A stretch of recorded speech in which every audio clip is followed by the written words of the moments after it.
സ്നേഹമുള്ള കൂട്ടുകാരെ, ഞാനിന്നൊരു കഥ പറയട്ടെ. ആരുടെ കഥയാണെന്ന് പറയണോ? നമ്മുടെ മുത്തുനബിയുടെ കഥ. നിങ്ങളെല്ലാവരും ശ്രദ്ധിച്ചു കേൾക്കുമല്ലോ. ചെറിയ കഥ.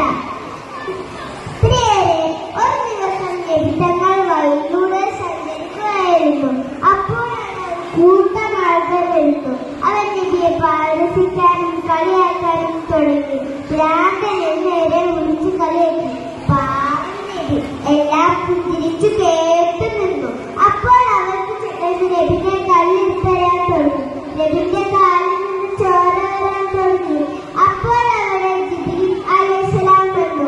ജിബ്രീൽ അലൈഹിസ്സലാം നബിയോട് ചോദിച്ചു, നബിയെ, ഈ കാണുന്ന മലകൾ അവർക്ക് മുകളിൽ ഞാൻ മറിക്കട്ടെയോ? അപ്പോൾ നമ്മുടെ നബി പറഞ്ഞ മറുപടി എന്താണെന്നോ കൂട്ടുകാരെ?